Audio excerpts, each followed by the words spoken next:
l'université. Alors, je suis arrivé en 2018. Bon, je vais éviter de tout raconter, ça sera trop long. Je vais prendre l'essentiel. D'accord. Alors, je suis arrivé. Déjà, quand je suis arrivé, je ne savais pas à quoi m'attendre pour commencer. En fait, j'imaginais trouver des choses extraordinaires que j'avais jamais vues. Sauf que quand je suis arrivé, j'ai trouvé que c'était la même chose. En fait, je suis arrivé, j'ai vu, Des choses il y avait, extraordinaires, comment ça? en fait, comme des choses, j'imaginais, par exemple, voir des choses que je n'avais jamais vues. C'était ça ce que j'avais dans ma pensée. Je vais voir des choses que je n'ai jamais vues. Sauf que quand je suis arrivé, c'était la même chose. Il y avait des maisons, des personnes et des voitures. Je me suis dit, ah, mais y a rien de très différent. Ça, c'est juste au moment où j'étais arrivé, parce que quand je suis arrivé, j'étais à São Paulo. J'ai passé la nuit à São Paulo et puis je suis allé à Curitiba chez un ami. Alors, quand je suis arrivé à Curitiba, c'est là que j'avais vu qu'il y avait presque rien de si différent. Ça, c'était au début, comme je n'avais pas encore de contact avec les Brésiliens, pour un peu connaître un peu plus sur la culture et tout ça. Alors, Et vous après, je parliez suis allé. hein? Vous dites? Vous parliez déjà le portugais? Non, non. Vous Je l'avez parlais. ici? Oui, j'ai appris à Salvador. D'accord. Je Então, ne parlais pas portugais, c'est au point où je pensais que le mot muito, muito, je pensais que ça signifie c'est bon. J'imaginais un peu, c'était, je connaissais rien en portugais. Alors après, je suis allé à Salvador, je suis arrivé, on a fait l'inscription pour le cours, tout ça, on a commencé le cours.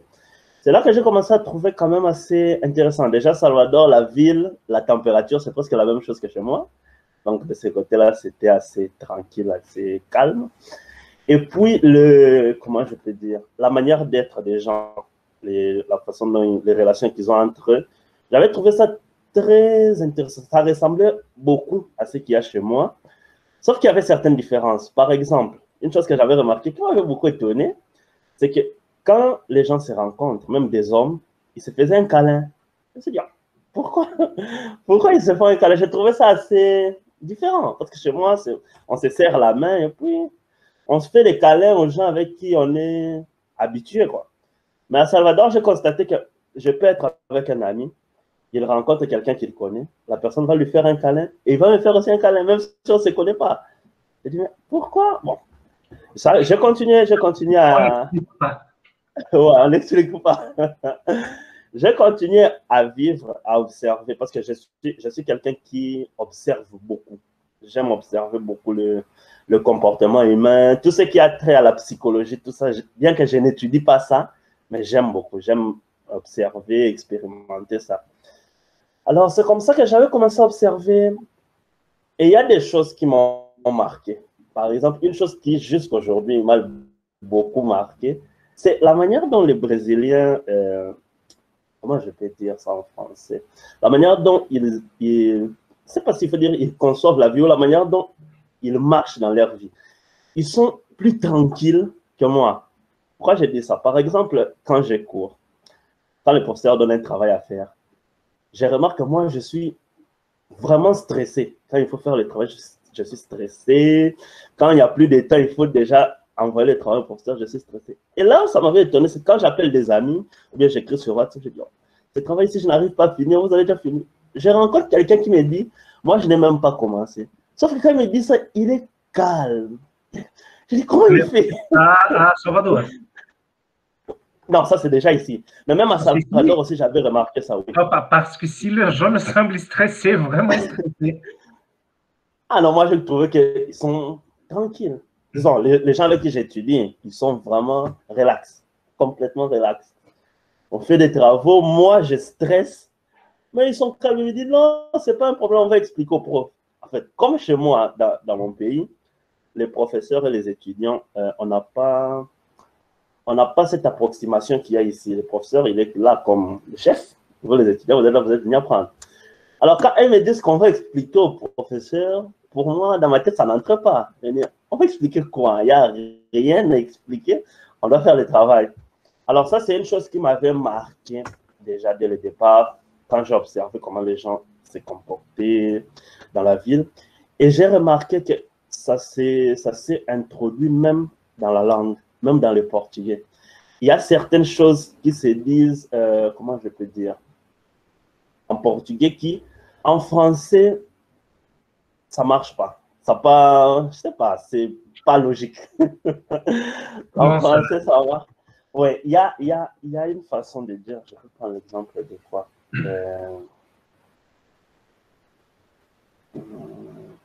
Par exemple, quand je rencontre mes amis, moi, comme en français, on dit bonjour. Mon réflexe à moi, c'est de dire bonjour. Sauf que mes amis me disent pas bonjour. Ils disent EAI. Je me suis toujours posé la question, c'est quoi? Ça signifie quoi? Tu vois? Ce sont des genres de choses qui, en français, le français, comment on dit, le français correct, selon la grammaire, tout ça, ça n'existe pas. Ça n'existe pas en français. Et ça fait que même dans la culture de ceux qui parlent français, il n'y a pas, je ne sais pas comment dire, il n'y a pas cette liberté-là, si je peux parler comme ça. Il n'y a pas ce degré de liberté avec la langue comme ça. Une autre chose que j'ai trouvée totalement différente, c'est par exemple, dès que tu apprends le portugais, même si tu parles un peu, tout le monde pense que tu parles très bien, tout le monde est content. Ça, en français, ça n'existe pas. En français, si tu parles pas bien, on te regarde. Pour qu'on soit impressionné, il faut vraiment que tu sois très avancé avec le français. Alors, c'était un peu ça au début. Et puis, le cours de portugais a commencé réellement. On a commencé à aller au cours. Sauf que ce n'était pas un cours Et de manière... là, même chose, le français, c'était votre langue première ou non? Ouais, c'est la première langue que j'ai parlé. C'est la première langue que j'ai parlé, mais dans mon pays, il y a plusieurs autres langues. Il y a plusieurs autres langues qui se parlent Ah aussi bon, et là-bas. combien? Le nombre exact, je ne sais pas, mais seulement, je peux vous dire qu'il y en a plus de 1000. Plus de 1000 langues? Il y en a beaucoup qui se parlent, oui. C'est au point où, par exemple, mes parents, quand on est à la maison avec ma famille, on peut causer tous en français. Il y a une autre langue qu'on parle tous. Mais il y a deux langues que mon père et ma mère parlent, que nous, les enfants, on ne parle pas. Alors, ils peuvent être assis, ils veulent se dire un secret sans qu'on entende. Ils parlent dans cette langue-là, on ne va rien comprendre. Donc, en société là, vous parlez en français, c'est ça? Ouais, ouais, Et après, il faut connaître les autres variations, les autres langues pour essayer de parler la exactement. langue. Oui, il y a par exemple une langue qui est très répandue, là, qui s'appelle Lingala. Ça, c'est la langue de, je ne sais pas s'il faut dire la langue de tout le monde. Quand tu es dans la rue, avec des gens qui aient étudié ou pas, tout le monde sait parler ça. Alors, tu peux causer comme ça. Mais quand tu vas, par exemple, dans des choses sérieuses, dans des institutions, c'est le français. À l'école, c'est le français. À l'université, c'est le français. Même dans le gouvernement, dans les représentations de l'État, tout est en français. Tout est en français. Et Alors, pour l'enseignement de l'anglais, par exemple, est-ce que les gens parlent anglais couramment? oui, on étudie l'anglais à l'école, mais il y a aussi des centres de formation d'anglais. Moi, j'avais fait un cours d'anglais il y a longtemps. Je parlais déjà. Sauf que quand j'ai voyagé, j'ai commencé à apprendre le portugais, j'ai arrêté de pratiquer l'anglais. Ce qui a fait que quand quelqu'un parle l'anglais, je peux comprendre, mais quand j'essaie de répondre, c'est le portugais qui sort. Alors, C'est l'habitude. ouais, c'est l'habitude. Alors, c'était un peu comme ça. Le cours de portugais que j'ai fait, ce n'était pas un cours où on nous enseignait la grammaire ou la conjugaison, non. C'était un cours vraiment plus, si je peux dire, pratique. Donc, on allait au cours. La prof, c'était une dame qui nous donnait ce cours-là. Elle nous enseignait, par exemple, comment se repérer, comment demander les directions, la route. Elle nous enseigne ça. Et puis après, elle va nous donner un travail. Elle nous donne une adresse. On est obligé de sortir, aller poser la question aux gens dans la rue comme ça en portugais. Ils vont nous indiquer jusqu'à ce qu'on arrive là. Et puis on tire une photo, on lui envoie. Alors au début, c'était difficile. C'était vraiment difficile parce que j'essayais de parler, comment je peux dire, j'essaie de dire quelque chose. Moi, je pense que j'ai dit ce que je veux, sauf que la personne qui m'écoute ne comprend rien de tout ce que je dis. Alors, c'est frustrant, oui, mais bon, ça fait partie de l'apprentissage. Alors, c'était comme ça. J'ai essayé au début d'apprendre. Il y avait des moments où on me parlait en portugais. Je ne comprenais rien. On est assis là, on est nombreux, on parle. Je ne comprends rien. Alors, quand tout le monde rit, moi aussi, j'ai ri pour ne pas rester seul. Alors, c'était comme ça au début, mais après un temps, peut-être 2 ou 3 mois, j'ai commencé à comprendre certains mots. Il y avait des mots que je comprenais déjà, ça signifie ça. Alors, quand quelqu'un parle, bon, je peux comprendre 2, 3 mots et puis essayer de comprendre de quoi il parle. Et puis, avec le temps, j'avais fait certaines recherches sur YouTube. J'ai découvert un professeur qui disait que quand vous apprenez une nouvelle langue, il ne faut pas chercher à comprendre tous les mots. Non, il faut chercher à comprendre le contexte. Dès que vous avez le contexte, vous allez comprendre de quoi il s'agit et vous saurez communiquer. Alors, j'ai décidé de faire ça. J'ai commencé à faire ça quand j'ai rencontré des amis, des Brésiliens qui me parlaient en portugais. J'essayais de comprendre de quoi on parle. Le contexte, c'est quoi? Et dès que j'ai le contexte au début, les mots que je comprenais en portugais restaient en portugais. Le reste, j'essayais de le comprendre en français pour essayer de comprendre de quoi il parle et pour continuer à causer. Ça, c'était au début. Lorsque je me suis habitué à ce système, alors après, je n'ai plus besoin de faire ça. C'était devenu presque automatique. La personne parle en portugais, tu comprends directement en portugais et puis tu réponds. On a fait ça et puis j'ai fait l'examen, j'ai terminé, je suis rentré dans mon pays, je suis allé voir ma famille. C'est là que j'ai senti beaucoup de différences parce que la manière dont le portugais parlait à Salvador et la manière dont c'est parlé à Marinha, c'est très différent. Très différent. C'est très différent. Et ça, j'en ai souffert. J'en ai souffert parce que quand j'étais à Salvador, je m'étais déjà habitué avec leur manière de parler, avec le rythme qu'il y a dans la langue, tout ça. Quand je suis arrivé ici, déjà une chose que j'avais remarqué, tout le monde parlait très vite. Très, très vite. Alors, à des moments, je n'arrivais pas à comprendre. Et on parle, je ne comprends pas, je ne sais pas quoi répondre. Ici et pas là. Ici et pas à Salvador. À Salvador, c'est plus chanté, c'est ça? À Salvador, c'est plus calme. Il parle vraiment, il prend son temps. Il parle calmement, lentement.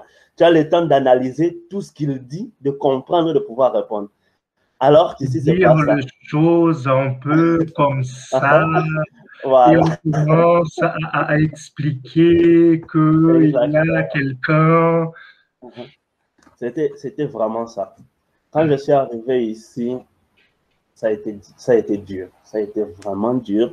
Parce que les gens parlaient, c'était le portugais. Je pouvais bien comprendre certains mots, mais à cause de la vitesse, je n'arrivais pas à tout saisir.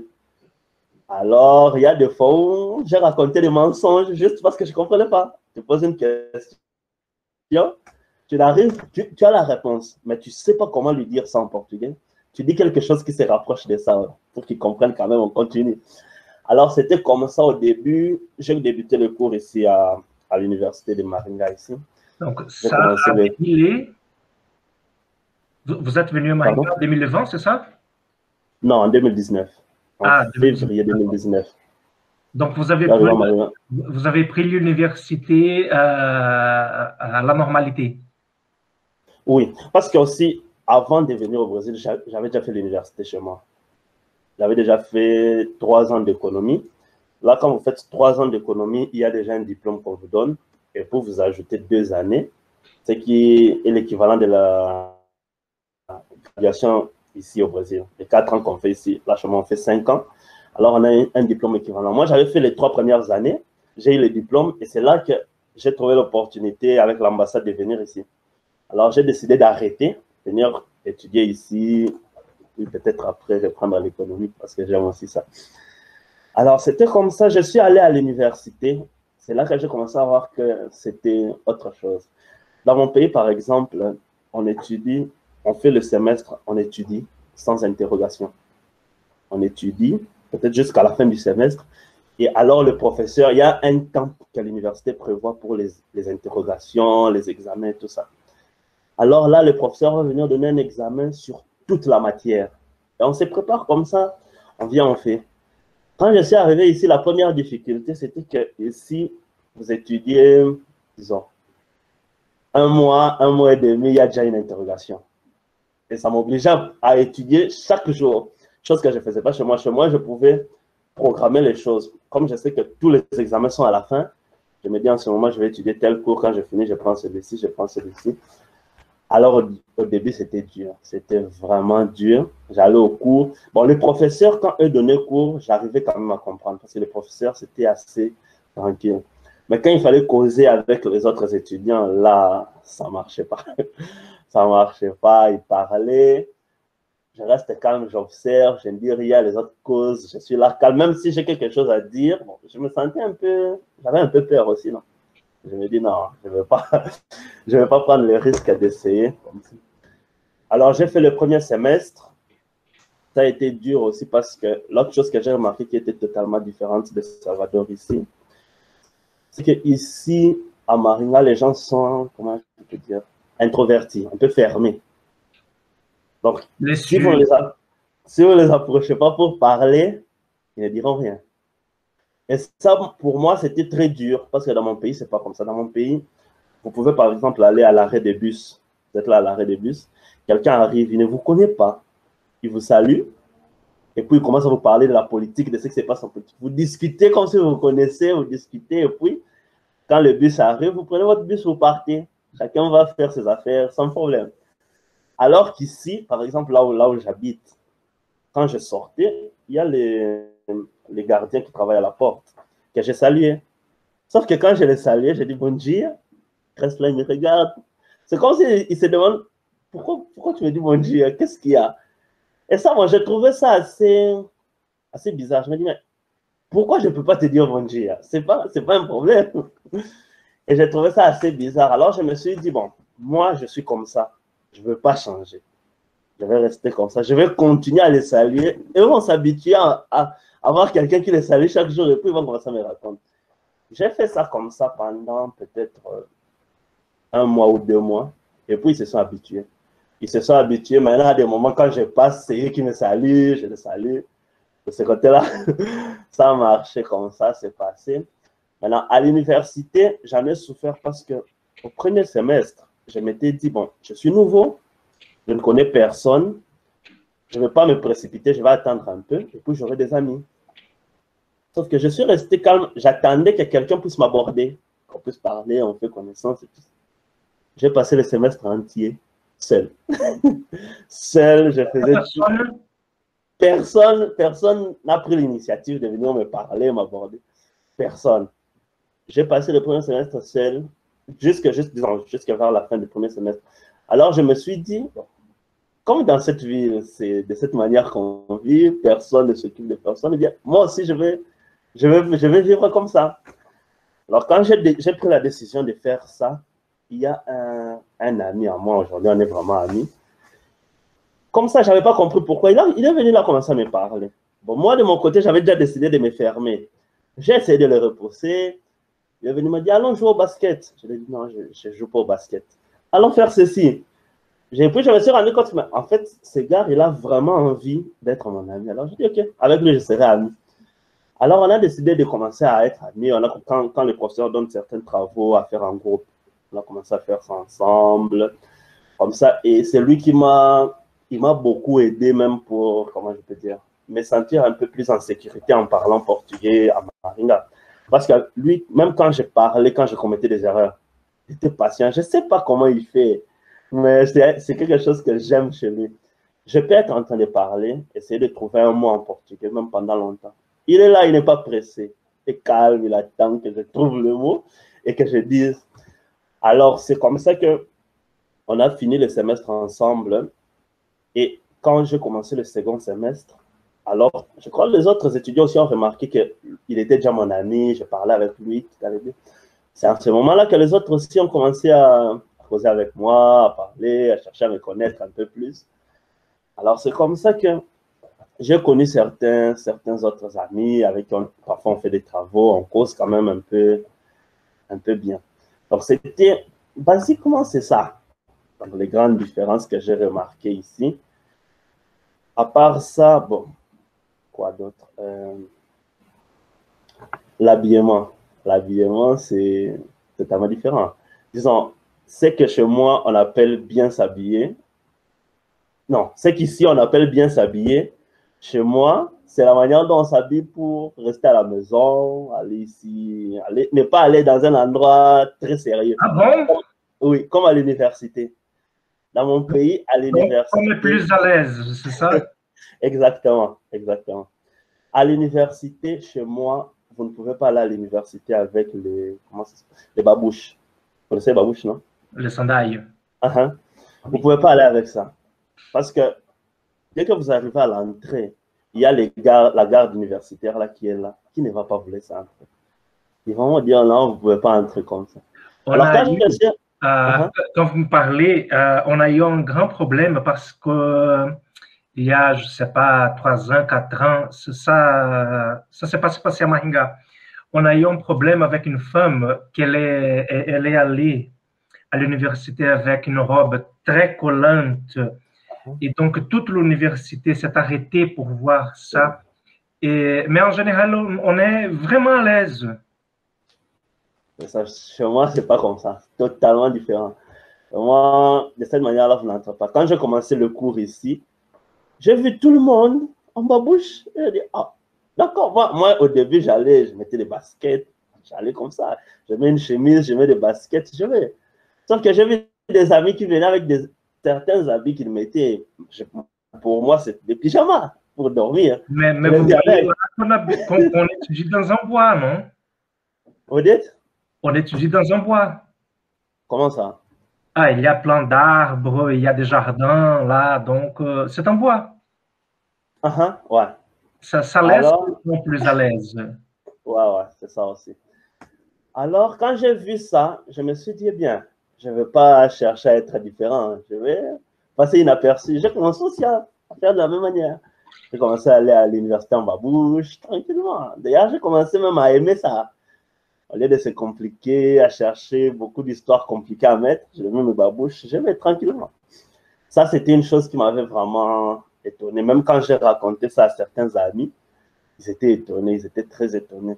Bon, les autres choses culturelles qui m'avaient étonné, c'était plus à Salvador.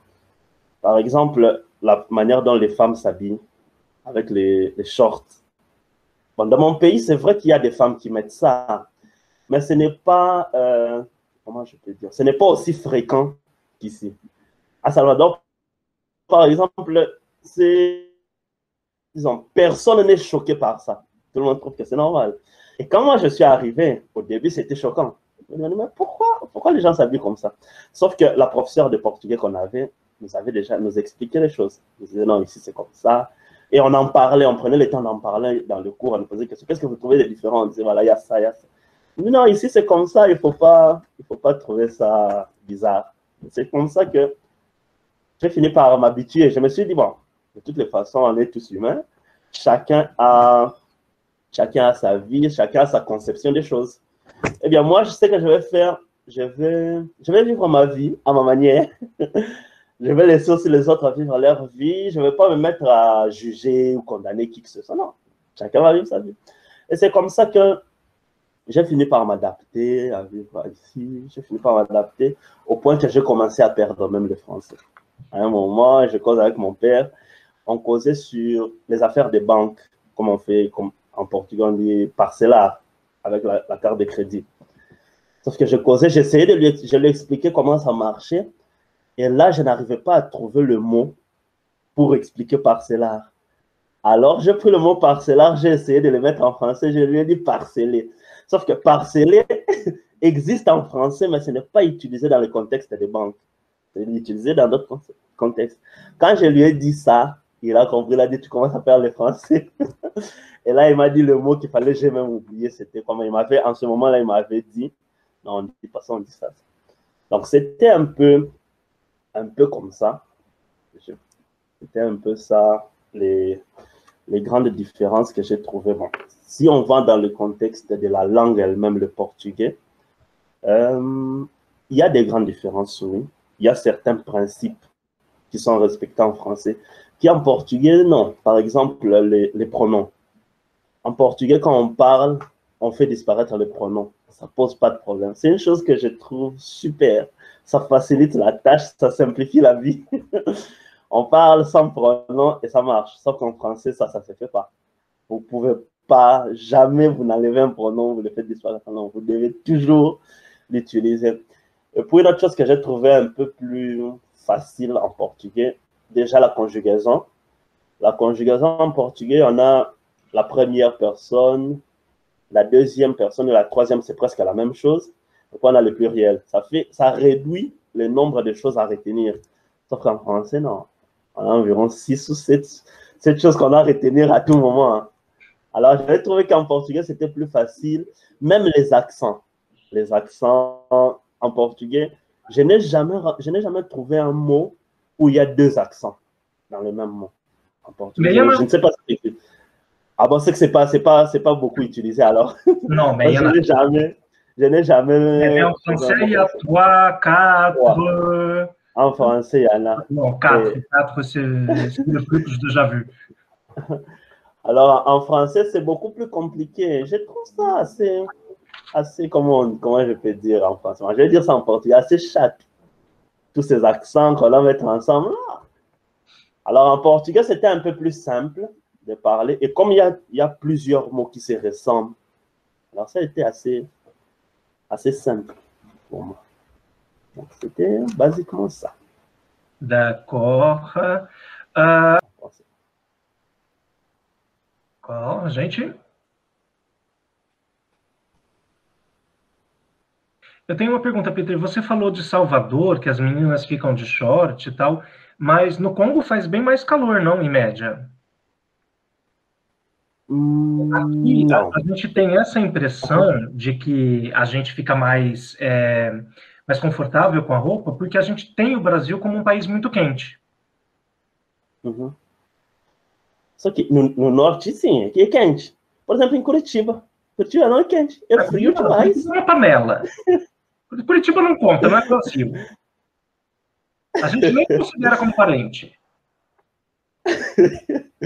Então, em Salvador, tipo, a temperatura é quase a mesma, só que tem dias que eu achei que Salvador é mais quente. Porque lá, tipo, na rua, assim, tem não sei o nome disso em português, le thermomètre. Il y en avait dans la rue comme ça. Et parfois, ça affichait 46, 40, 46. Je me suis dit, non, ça même chez moi, je n'ai jamais eu. Parce que chez moi, parfois, on peut monter jusqu'à 35 ou 38. 38, là, il fait trop chaud. Et quand là-bas, il fait froid, c'est 18 ou 16. Quand c'est 18 ou 16, là, on dit qu'on a froid, il fait très froid. Então, a questão da roupa é realmente uma questão cultural. Sim, né? É cultural. De se vestir mais formalmente, porque aqui Exatamente. a gente sai formalmente na rua, formalmente, eu tô com uma camiseta polo, né? Se a gente sai com uma camiseta polo e um jeans na rua, a pessoa já pergunta o que você tá indo fazer. Ela já acha que você vai casar. No meu país é totalmente diferente. Imagina só que tem estudante que tem dias que o estudante vai na universidade com o casaco. Sabe aquele casaco lá, o terno, tudo de casamento. Vai assim na faculdade. É tipo assim, a gente acha normal. Ninguém acha, tipo, é uma coisa extraordinária. Não, tranquilo, ele tá lá estuda. Tranquilo. Daí aqui eu achei, tipo, muito diferente. Porque mesmo as roupas que eu trouxe do meu país, eu tive que trocar muita coisa.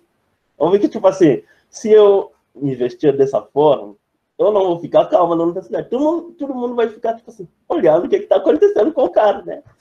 Aí eu tive que comprar roupas novas, aí trocar tudo aqui. Então, realmente, tem muita diferença. Mesmo na culinária. Mesmo na culinária, o jeito que vocês cozinham, por exemplo, o feijão, e o arroz e feijão, é diferente de lá. Eu não sou muito bom de cozinha, né? Mas eu vou tentar explicar. Por exemplo, quando eu comi o feijão daqui, no restaurante, por exemplo, da universidade, a coisa que eu sinto é que o feijão tem muita água. Tipo, ficou muito tempo na água. Que é totalmente diferente do jeito que a gente faz lá. Totalmente diferente mesmo. Então, tem essas coisas. No início, eu comprava comida que existe aqui no meu país também. Daí eu fazia sozinho em casa. Só que depois, com as aulas, às vezes não dá tempo de estudar e cozinhar. Daí eu resolvi comer lá no restaurante lá da universidade. E aí você vai e come, mesmo assim não. Uma combinação típica lá também? Oi? Arroz e feijão é uma combinação típica lá também? Ou tem um outro prato típico que se destaque mais? Sim, típico sim, tem um outro. Dia a dia, né? Tem um outro que supera o feijão lá. Que a gente faz um tipo de bolo. A gente faz com farinha de mandioca e fubá. A gente mistura os dois. Daí faz aquele bolo que a gente come com carne, com verduras, assim. Legal. Então é diferente. Além disso, tem uma verdura que eu Qual é o nome desse prato? A gente chama isso de fufu. Fufu? Isso. Então, tem coisas, por exemplo, a folha de mandioca. Folha de mandioca, lá no meu país, a gente come isso. A gente cozinha isso de um jeito lá e come. Aí, quando cheguei aqui, meu pai já tinha me falado que a folha de mandioca daqui, se você não cozinhar bem, fica tóxica. São 7 Aí dias. eu fiquei com medo, né? Cheguei e perguntei para os amigos. Como é que eles chegaram à conta? Eu não sei muito bem. Mas precisa cozinhar durante 7 dias para ela deixar de ser tóxica. Então, eu, tipo assim, sinto muito falta disso. Mas a gente se adapta, né? Eu lembrei de uma coisa agora, de que alguns tempos atrás se dizia que para cada problema africano existia uma solução brasileira. Você acha que isso é verdade ou não? Depende. Por quê? Porque o Brasil, como ele é hoje, tem uma parte do Brasil, por exemplo, onde tem, como eu posso dizer, a cultura de lá é muito parecida com a do meu país. Daí, o jeito de resolver alguns problemas lá pode funcionar também no meu país. Mas não é tudo, porque também o fato de ter cultura parecida não é, tipo, em todos os pontos, né? Sempre tem coisas que são totalmente diferentes. Então, dizer que cada problema africano tem uma solução brasileira, eu acho que tem que ter uma ponderação. Eu topo. Tem coisas que é verdade que, se a gente pegar o jeito que é resolvido aqui, trazer para lá, funciona. Tem coisas também que não vai funcionar. Legal. E quais são as datas festivas? O que se comemora lá, Peter?